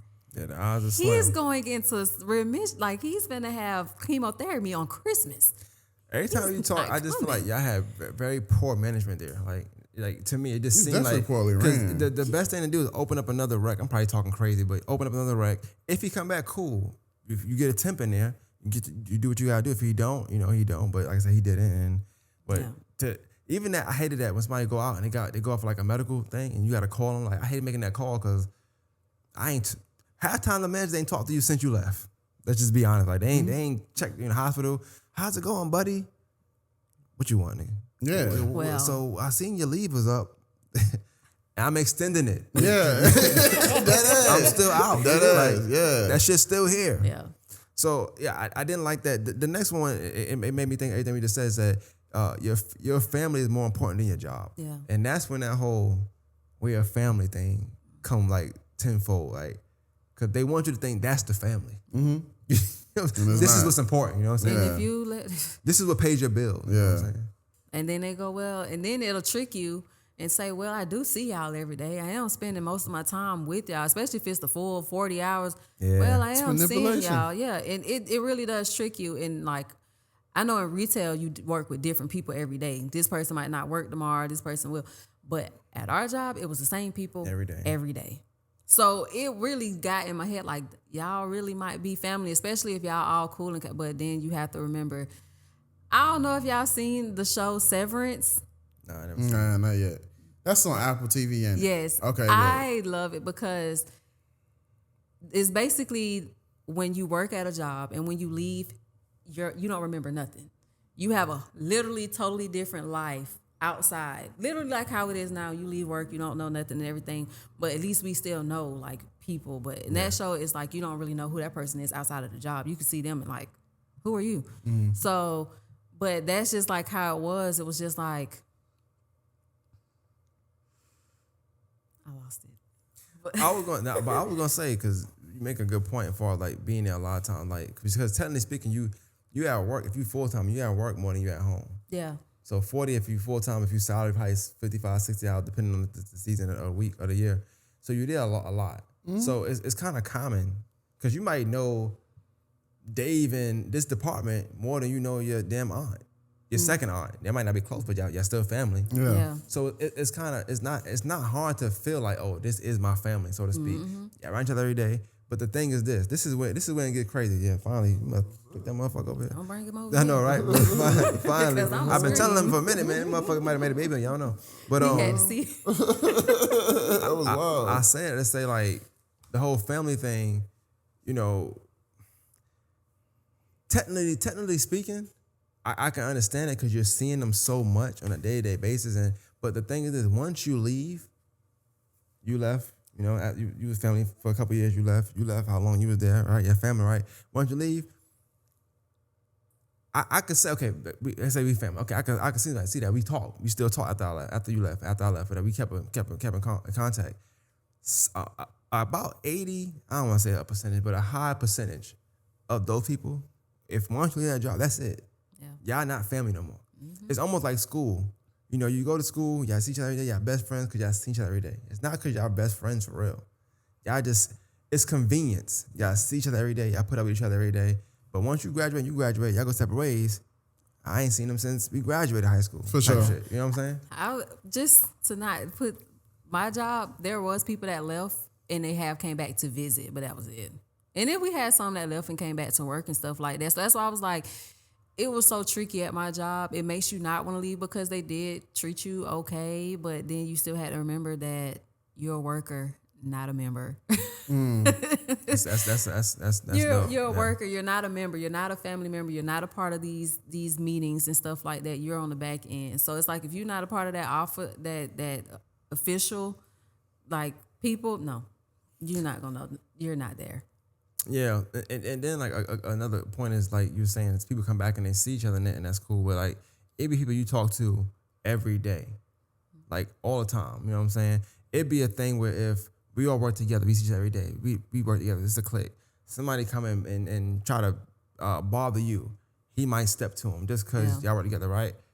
He could lose his job for doing that. Yeah. He just willing to do it. He leave the company. You don't talk to him no more. At one point, you willing to risk your job for this person. Yeah. It's insane when you think about it, right? But now y'all don't speak. You know, they don't reach out crazy. to you. They ain't check.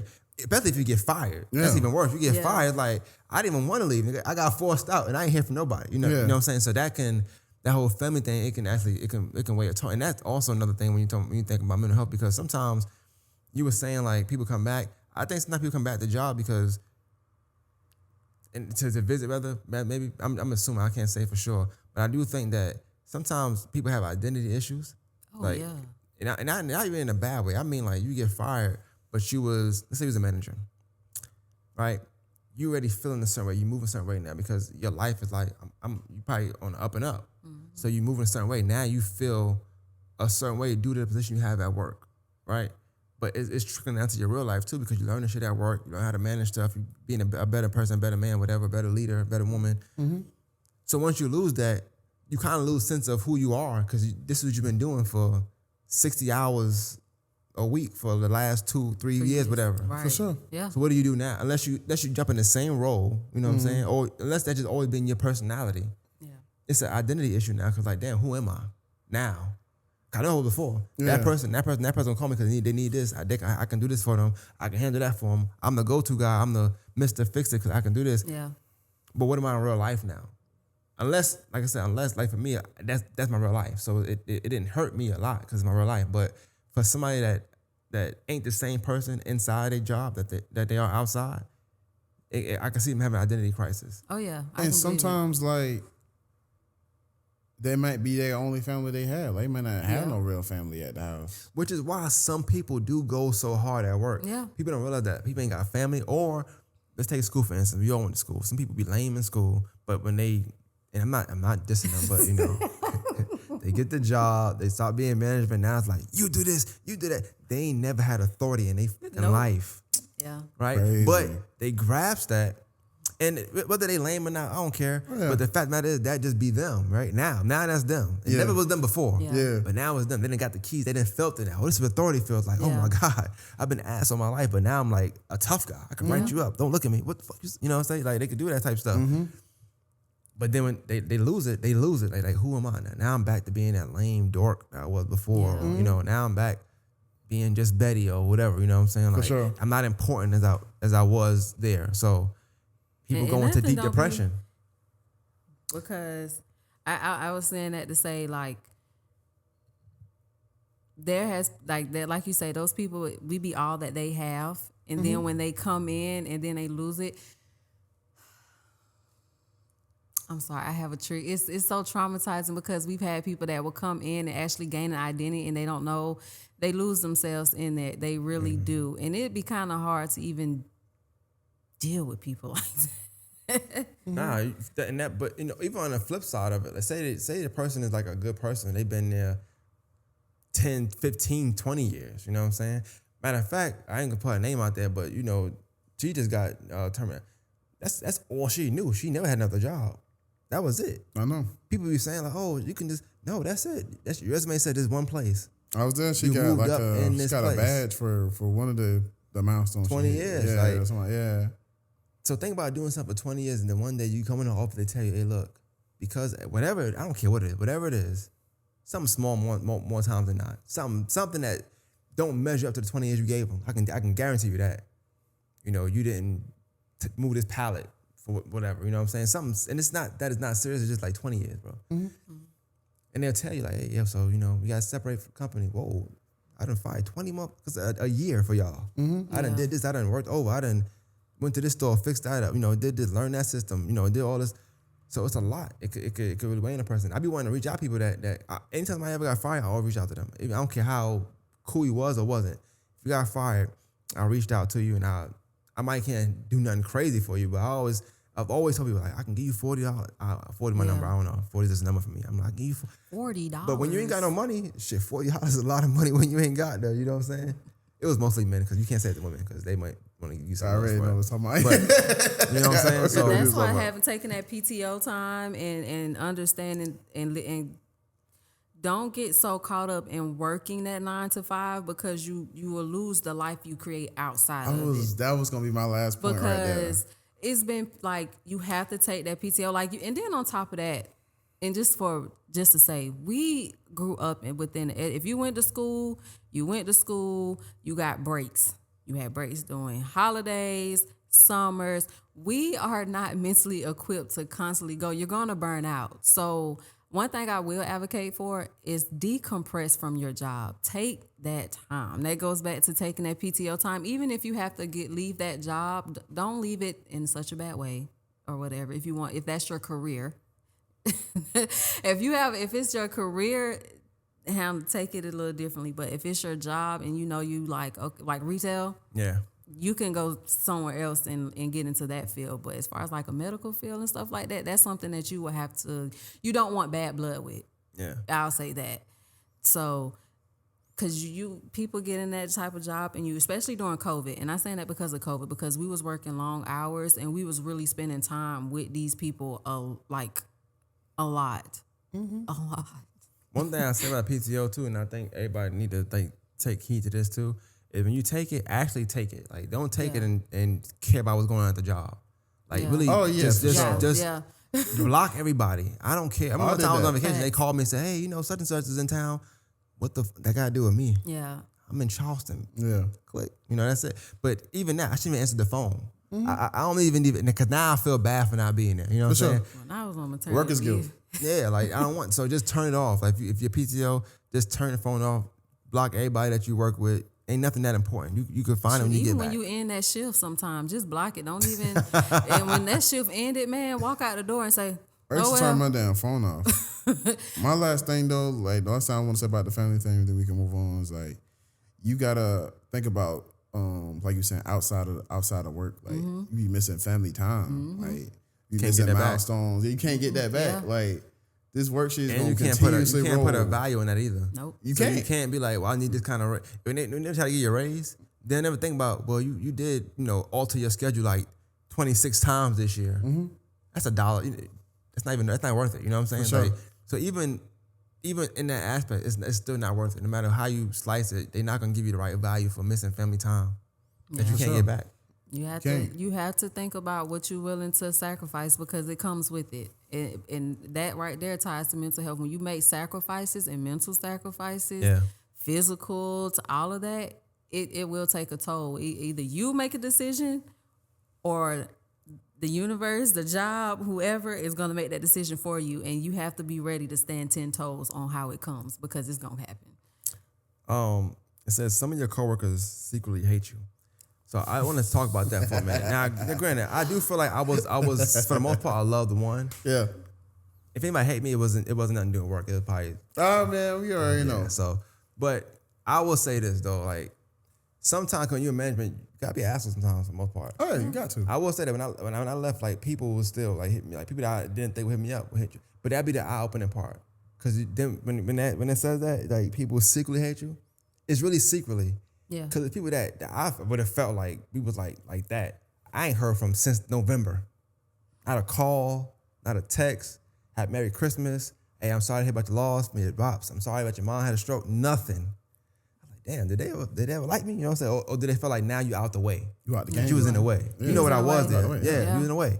Yeah. So now they think they're gonna be you now, or they think they're gonna be, I'm gonna fill them shoes now. I'm gonna be that, and you start to think that, and that's even mentally, because like, damn, that's really you like the person as a friend. Like you like, damn, that was somebody that once again, like somebody come to the job, I might do something to somebody for doing something to you. You know what I'm saying? For saying looking at you wrong. Yeah. And we like I have real life stuff going on. You don't hear from the person. You know what I'm saying? So it is one of them things like it make you think like, damn, like who is it? Because it's secretly, so you don't know. The person you think hates you be the person that call you and say, yo, man, hope everything all right, I'm praying for you. Damn, I was an asshole to you. I'm still going to be, but I definitely appreciate you calling me and reaching out. You know what I'm saying? So that was one of the things I think that one like hit the hardest. Cause I started thinking about it then, the people that you did a lot for. Or I even say one better. I don't want to say names, but remember somebody you got mad at for saying something racist one time. That person wouldn't even be in management one for me.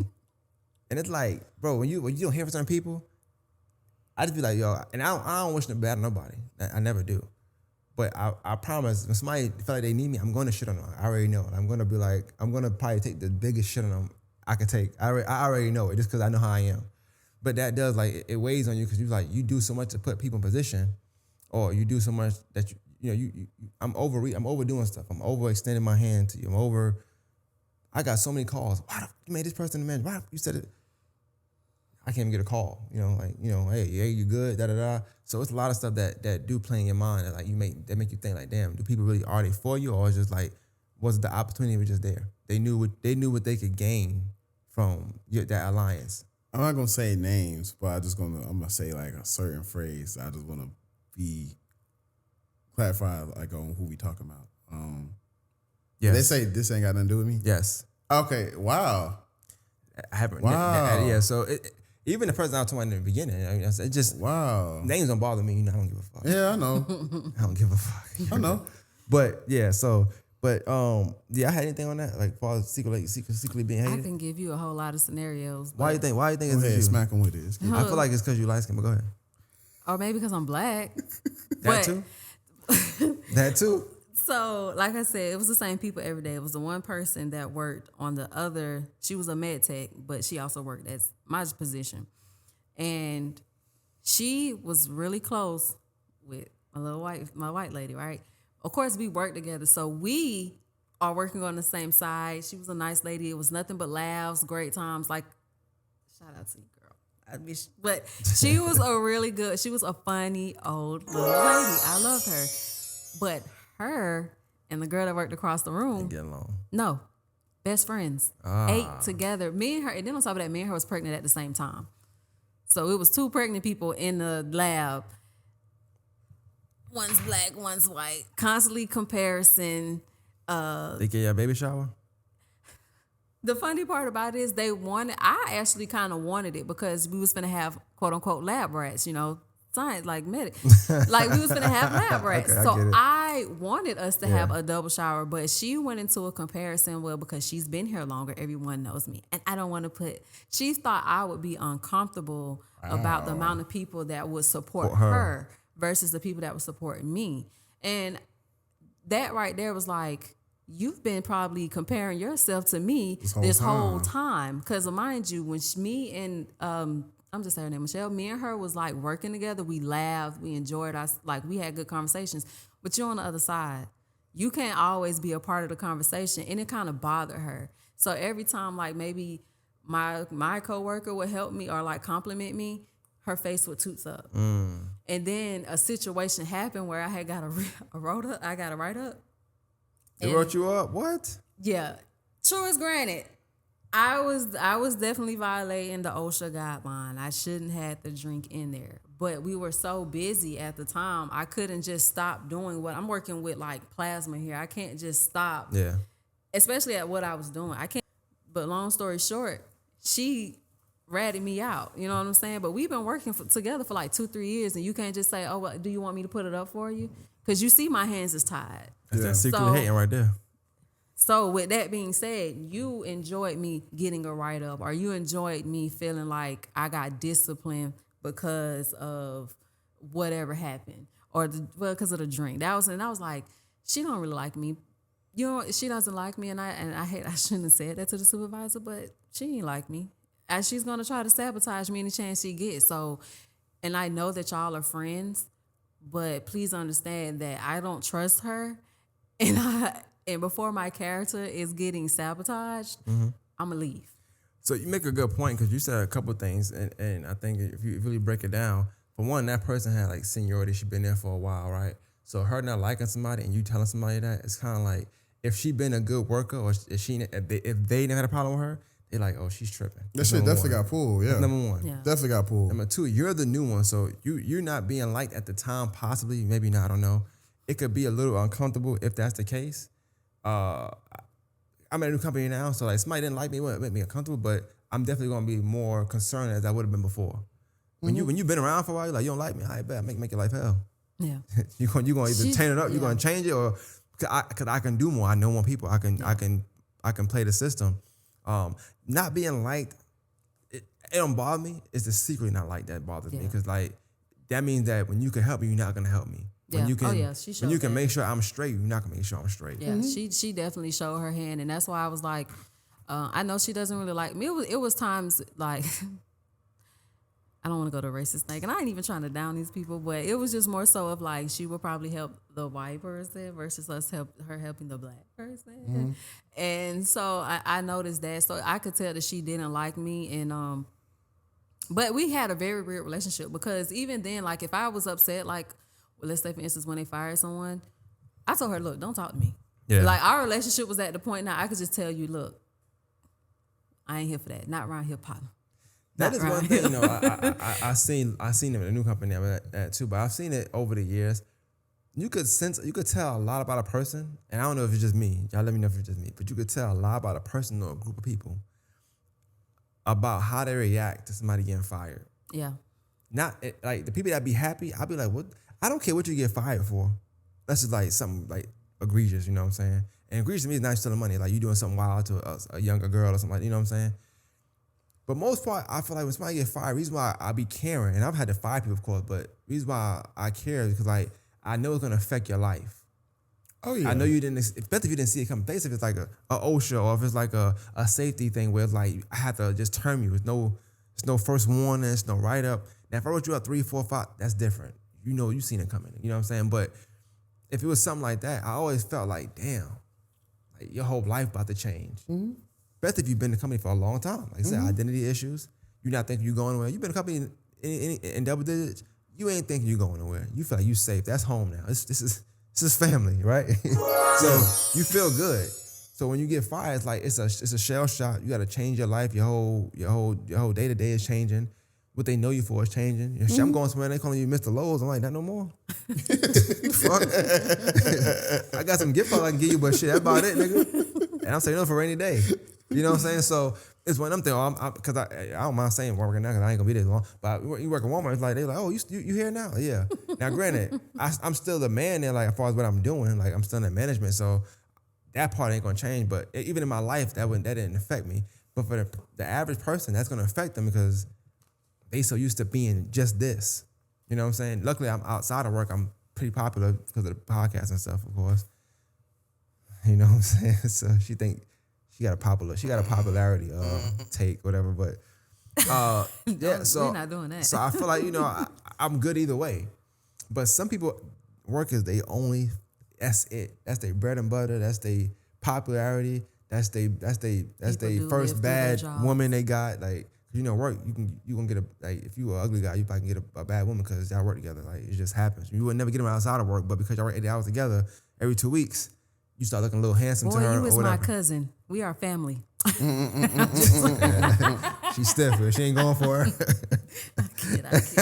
That's funny, but yeah. So like the firing, I always felt like I remember seeing somebody get fired, and I remember it was a group of people that just seemed like they was happy, but it was Yeah, it's also out a of group of pocket. us that was calling each other like, "Yo, they just fired Tommy. Like, what's going on?" You start feeling worried, like, "Yo, he been here for so long. What he Yeah. did, da da da." Those people want to be around. People that it's not that it's gossip, it's they care.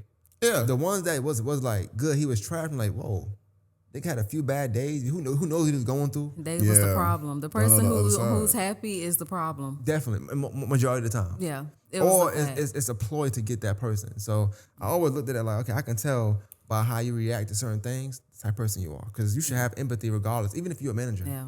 Even if you're the manager, if I'm the person that fired the person, I always had empathy. Like, damn, I don't want to do it, but You got it. Yeah, I get it. You know, but- and you just be straight up, like, yo, you know, this is going on, blah blah blah. But we got a few more and we done. I'm gonna skip over that one. It says, don't let them promote you in title, but not in compensation. Yeah, I definitely had that happen. I mean, yeah, and I was gonna piggyback off of that point before that one too, but like not you don't necessarily gotta be you don't gotta be no 4 years. 4 years. It says never stay at one job longer than 4 years unless the pay increase is substantial. I made my 4 year and I said, you know what? I'm sorry, I ain't trying to, but I quit. I was like, if I'm not getting a raise, and I'm not trying to like cut you off on that, but that's a fact. That's discipline though, like to do that, because the average person like, well, I've been here 4 years. What's one more year? And then they say it was 8, motherfucker. And then you'll be at 10. Then you at 15. Or you out the fucking door and you ain't get nothing. Yeah. At 10 years and you gotta restart over. Yeah. So yeah, I had to get up out of Tired, that. bro? You all right? No, I'm good, bro. Okay, you know what's going on. I'm good, bro. I would mostly give him this 2 years. Honestly, I ain't gonna care. I said I had to, and not just to, I know we got to finish, but it just made me think about what I had to tell my supervisor, because I had my trainer, she worked there for 30 years. Well, almost 30 years at my position. Then try to go to, and not nothing against it, but she gave me HE double hockey sticks. But she was a really good trainer. She trained me to be very skilled to do what I do. And that's why I say everybody can't be replaceable. Because when I came in, and then like when I left, whole new crew. She retired, my little white lady gone, R.I.P. to Colin. We had a whole bunch of people, and I was the last one to be trained from someone as disciplined as her. And it just went, it wasn't like the same. And I said, if I Went can't, downhill. yeah, and I told them, I said, if y'all can't pay me more to train all of these people, especially the way, because when you have to, like you say, as a manager, even as a trainer, you can't be buddy. You're not finna do all these labs. We finna get, this is real. So I had to be, and me being black, of course, I would probably get that stereotype if I came off stern. So I told them, I'm like, I don't want to make these people feel uncomfortable, because this lady made me feel uncomfortable, but she taught me how to get the job done. These young kids ain't staying at these jobs no 2 years, 3 years. You got 60 days. You got 4 checks. If you ain't hitting on nothing, That's it. I'm on out the door. So it was just like 4 years, man. If you ain't getting nowhere. I'm with you on that though, because that makes sense. People, and then also on the flip side of it, your resume looks better when you got all, and that there's no longevity, but nobody hires off longevity no more. They hire off where you been. Then you've been in a lot of places. You got some experience. Now you can come on. You know what I'm saying? But going one place kind of hinders you, because like that's all you know is that system. I believe it too. You know, but going different places means that you can adapt to different systems, different work environments, Right. different companies. For sure. I did want to touch, and I know you probably want to touch on it too, but the don't let them promote you in title but not in compensation. Now, I will say, like my last, I guess year there, I was doing a lot of store manager stuff. Now, granted, I ain't gonna lie, they paid me. They didn't pay me 100 grand, but I got a very, very big raise. So I will say that. Like I said, some of the stuff I can't, it don't apply to me, but it does. But at the same time, it doesn't, because they took care of me for the most part, right? I can't deny that. The only thing I would say is you're doing so much stuff. My problem was that, I felt like I was, no disrespect to him, he probably watched my stuff too. He do say sometimes, but I can't work on somebody I know I'm better than. I just can't do it. Like, so I can't be doing a job for a long time and then you bring somebody else on, especially a white guy. But God, he's a good guy. You know how to go. But I can't, like, it was just like, sometimes I just be like, why are you talking? Why are you telling me what to do? Like, you know what I'm saying? Like, I know what I'm doing. So I've been doing it, nigga. We've been doing this before you got here. We good.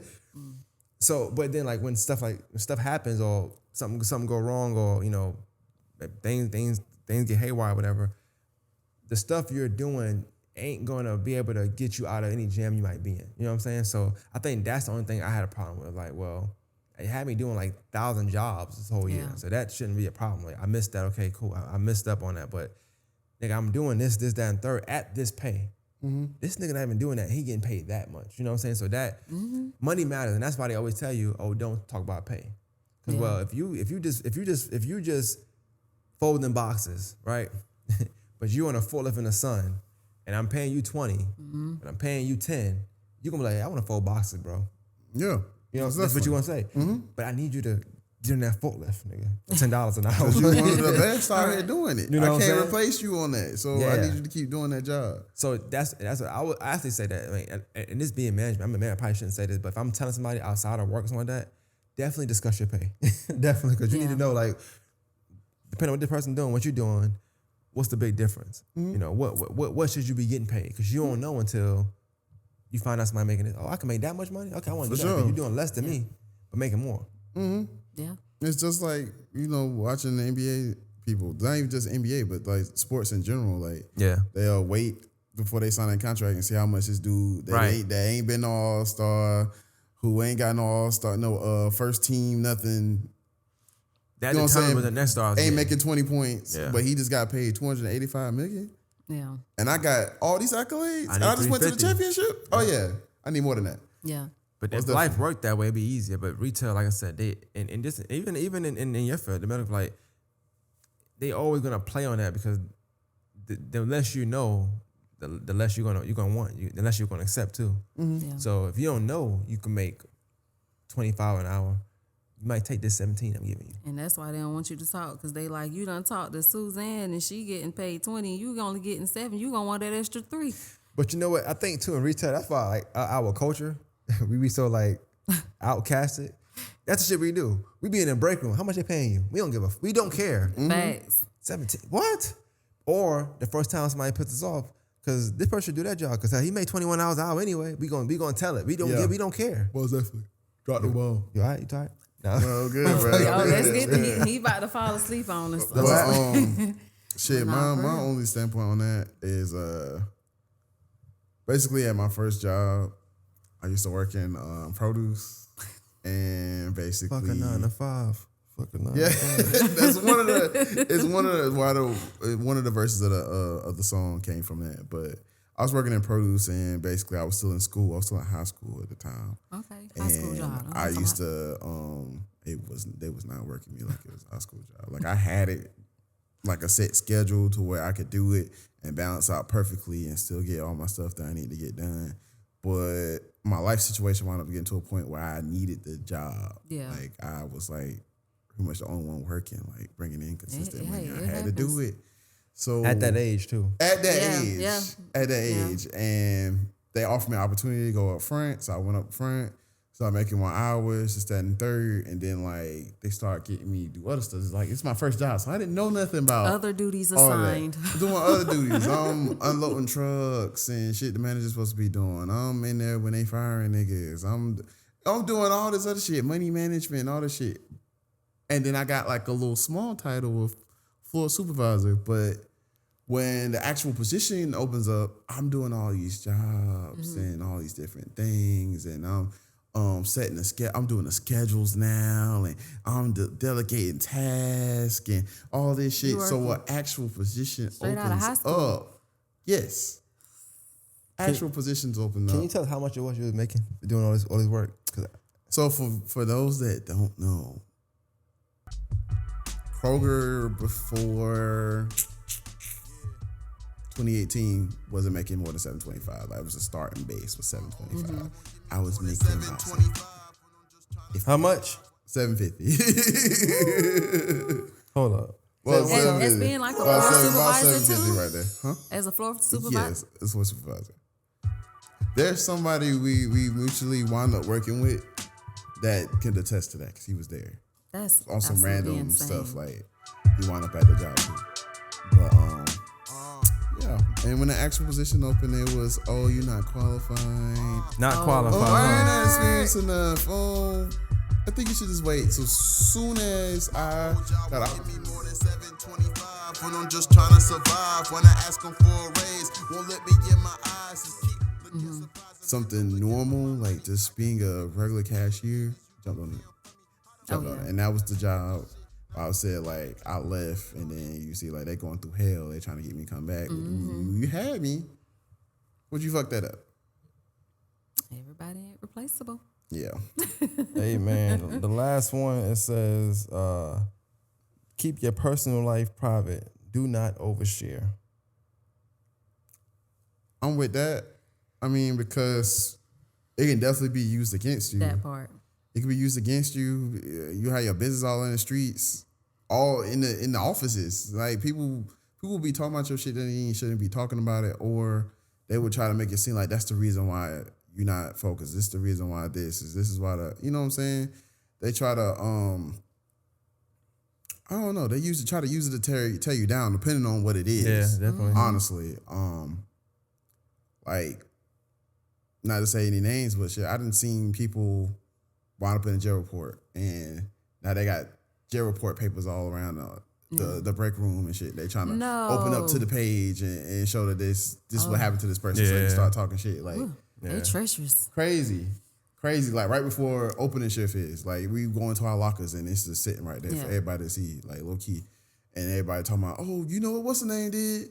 They don't need to be on the forklift. Like, hey, that's wild. That's insane. I've had that situation. Well, not me particularly, but No, go ahead. no, I was just gonna say that, like I said, we were family, so these folks would be dang near researching, and then like, see, that's what also kind of went along with the intimidation, because people would be looking you up, and they're like, say for instance, if you was in the jail report, you know, she got arrested he got arrested for this. I don't think that's safe, and you know how they get. That's it. They get so they use it against you, and then even another situation, and not even just put it on the white black thing. Even your own people sometimes they know that you need them, and they're going to take advantage of that. You can't quit this job. You just got a car. You can't quit this job. You just got an apartment. That's you a good need point. me. That's a You damn know what good I'm saying? point. So, and they Did you go, just have a baby? who, me? Yeah, no, I'm talking about them. Like, I'm saying, like, if you a man, and you didn't say it, Yeah, so you know just what I'm have it saying? right. Yeah. You know what I'm saying? Like, and I felt like even when I was working and I was pregnant, the way that people were acting, maybe because I was pregnant, I just felt like I was emotionally and very vulnerable at the time. I picked up on things and I was like, I don't know if they doing this to hurt me or is this really what the situation is. But over the course of time, I'm like, I think this is what the situation is. Mm-hmm. Quoting back to sometimes your workers will secretly hate you, and they wait to get you in a vulnerable position and attack. So For sure. that's why the ladies, if y'all gonna get pregnant, y'all better get it. Work to where you can be up out of there. Make sure you man, because they wait till you're in a vulnerable position to attack you. And then and even you being pregnant, that's your private coming into your professional, because they know, like, we see you're pregnant, we see you finna have a child, we know what it's like, especially if it's a woman, like, oh, we know that motherhood, or even that. They will try to use it against you. Like, you can't really leave like that or anything like that. And they have to also be open to whenever you're ready to leave too. Yeah. So I think, but when I think of it, on a personal level, you made a good point of like some of your personal business, like even saying something like you might about to get evicted, or you know, you short on your rent, like little stuff like that. You think are gonna supposed to help you, because you might be telling somebody that can either help you out, or you might tell us, don't imagine you make $100K a year, like, nigga, you know, you got $500 for me, whatever. And they mind, like, cool. So if I ask you to work tomorrow, you should be good to go, right? Yeah. You know, but as it relates to me, when I think of that last one, I just think about like when you don't work for a company no more, or if whether you leave or go do something different, right? You tell your personal business, and like once it's out of sight, out of mind, that go for you only. It don't go for your business. They still gonna say, oh, you know, because Jermaine used to talk to her, or you know, this person did that, or that person that's his daughter's name, or he lived here, or that's his kid's mom, or that's little stuff like that. I wish like you don't do, because then once you out of their sight, like that's all they got left of you is like your personal business. Yeah. And they'll quickly spread it or tell it. That's what I don't like. Like, or might you think you cool with, and you end up you not being cool. So it's like That's what they I do. prefer we never ever tell my daughter's name, because that's to me that's important. You know what I'm saying? You know it because we're cool. Whenever we're not cool no more, I feel like I shouldn't have told you. Yeah. Yeah. You know? So They try to use it up like, and I because I went through a lot with that job, y'all. I'm sorry. sound like it. You could tell. I all those 12, 11 things, I've learned all those lessons in there, because that place was absolutely wild. They try to use what you was going through as to you being the way that you were. And I'm like, no, you're just a sloppy coworker. And I don't want to work with you because you're sloppy. We're not going to get the work done. And I'm going to be doing more of the workload. I don't need my mom or my dad's sickness to know that you're just a sloppy worker. Yeah. I know out of sight, out of mind. I know when I come in, that's why you have to be really paying attention to the people that you're around and their type of personalities. But I also had to tell my supervisor, I said, well, when are we going to draw the line between personality and just simple, what's the word I had told her? I can't think of it, but just even the ability to get the work done. Yeah. I mean, Like- that's how I be though. That's how I be all the time. I definitely think all 12 of them, like I said, it depending on what field you in, some gonna apply more than others. But for the most part, we all could talk about each point that they was made. I thought that was dope too. Like this, when you think of mental health, these things you're going through, sometimes they affect more people than others. You know, like the pay might affect you because you might really need that. You might need that raise. You might didn't get it because politics, or because you hang with that person. Mm-hmm. You know what I'm saying? Or because somebody's secretly hating on you. That athlete making this, they hire him, but they don't like you. But I'm telling you, yeah, you should apply. You should apply. I'm not picking this nigga. Whole time you setting up in your life to make sure you think you're getting the job. I'm telling you, go ahead and apply. Yeah. But I don't like you secretly. Yeah. You know what I'm saying? So Most definitely. certain things that I know we probably didn't touch on because it didn't affect us personally, but there's a lot of things in here that mentally it'll mess up your mind if you kind of like you go to the beat of their drum. The whole this is family thing. Then you going through something like, damn, you said we family, nigga. If I tell my mom that she hook me up, I tell my pops that he'll help me out. I'm telling y'all, I ain't gonna do nothing like no fundraiser, nothing like whatever. Yeah. It's a lot of things that they tell you It and they depends do. on who you are. Definitely For depends sure. on who you are. Definitely depends. And I know it was a point on there. It said, what it said, do the bare minimum. They don't Oh, pay yeah, I you to did work skip for work. that. It's okay.